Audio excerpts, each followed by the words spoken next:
ओडिशा राज्य सरकार तरफ ओडिया सिनेमा जगतर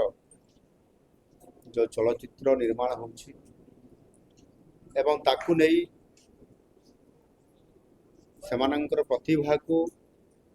सम्मानित देवाई जो चलचित्र पुरस्कार ये करा जाउछि से आधार रे राज्य 35तम एवं 36तम चलचित्र पुरस्कार समारोह आज अनुष्ठित हो जाइछि। आम ओडिया सिनेमा जगतर कलाकार मानंकु एवं सिनेमा सहित जड़ित थिबा समस्त टेक्नीशियन मानंकु निश्चित भाव रे जो माने एठी आज आनंदित होइछंती पुरस्कार पाइछंती सबु पुरस्कार विजेता मानंकु मु राज्य सरकार तरफ मो तरफ अनेक अनेक शुभेच्छा एवं अभिनंदन जनाउछि। चलित वर्ष सम्मानजनक मोहन सुंदर देव गोस्वामी सम्मान एवं एथिरे सम्मानित होइतिबा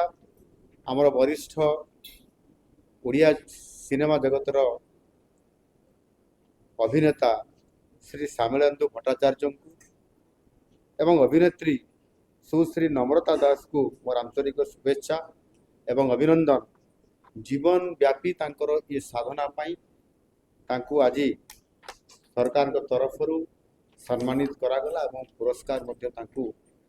दियागला। प्रथम चलचित्र सीता विवाह आरंभ होइतबा तांकर लंबा ये यात्रा दमन एवं प्रतीक्षा परी सिनेमा पर्यंत सेमाने विभिन्न समय रे आज निश्चित भाव में चलचित्र जगत को रुद्धिमंत कर कलाकार मानकर संपूर्ण सुरक्षा पाई एवं समानकर भविष्यत पाई एवं ओडिया सिनेमार भविष्यत पाई मध्य किबड़ी भाव में आगामी दिन में हिंदी सिनेमा भड़िया अन्य राज्यर सिनेमा भड़िया आम ओडिया सिनेमा जगत को मध्य किबड़ी भाव में तार समृद्धि शक्तिशाली एवं यशस्वी करा जाई पारिबो सेथिपाई राज्य सरकार तरफ एक नुआ चलचित्र नीति प्रणयन करिया पई आम सरकार जाउछंती। निश्चित भाव में खूब शीघ्र ताहार प्रकाश आगामी दिन मानकरे करा जिवो एवं सेही बड़ी भाव में बहुत दिन प्रतीक्षित थिबा कलिंग स्टूडियो को देशर एक प्रमुख डिजिटल और पोस्ट प्रोडक्शन हब हिसाब से योजना भितर ये शेष पर्यायर आसीगला। निश्चित भाव में ताकू सामना को अणाजिवो एवं विशेष करके ये जो शूटिंग होची सिनेमार या आधार करके आम ओडिशा एक एभली एक स्थान प्राकृतिक सौंदर्य भरा ओडिशा जोठी वाटरफॉल अच्छी जंगल अच्छी 575 किलोमीटर कोस्ट लाइन अच्छी एवं विभिन्न प्रकार नेचुरल सीनेरी अच्छी ताकू आधार करी निश्चित भाव में आमे यदि ताकू भी प्राधान्य देवा ताहले हिंदी सिनेमा भरिया किंबा साउथ इंडियन सिनेमा भरिया ये सीनेरी को मध्य आमे शूटिंग करिवार सहित से स्थान गुड़ी को आहुरी अधिक प्रचार करने एक पर्यटन केन्द्र हिसाब से मान्यता पाइबापी निश्चित भाव में ये आग को आमको नहीं पार से समस्त को आह्वान करी ये क्षेत्र में निश्चित भाव में आम जो मैंने प्रयोजक अच्छा निर्देशक अच्छा या दृष्टि देले आहरी भल हो पार एवं ओडिया ये सिनेमा जगत को 1936 मसीह आज पर्यंत ये लंबा ओडिया चलचित्र इतिहास जो लंबा